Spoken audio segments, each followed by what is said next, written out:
इस किले में एक ऐसा सिपाही आज भी भटकता है जिसका सिर 300 साल पहले काट दिया गया था, लेकिन जिसकी आत्मा आज भी जीवित है। कहानी की शुरुआत राजस्थान के रेगिस्तान में एक किला आज भी खड़ा है। ऊंची दीवारें, टूटी हुई बुर्जें और खामोशी से भरी हवा। स्थानीय लोग इस किले को खूनी किला कहते हैं। कहते हैं, सूरज ढलने के बाद इस किले के अंदर जाने वाला व्यक्ति कभी पहले जैसा वापस नहीं आता।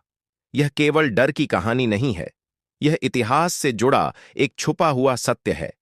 युवा इतिहासकार दिल्ली से आया एक युवा इतिहासकार आरव इन कहानियों पर विश्वास नहीं करता था।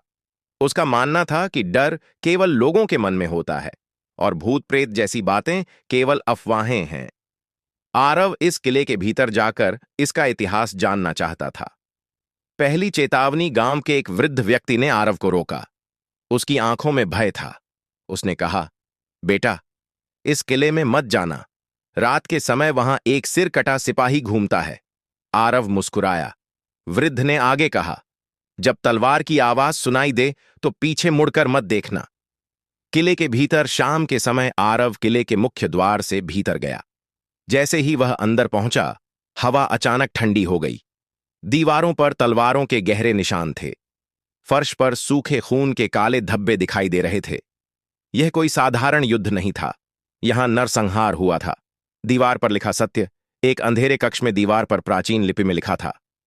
इस रात राजा ने अपने ही सैनिकों को मरवा दिया और हम, अंतिम सिपाही, यहीं कैद हो गए।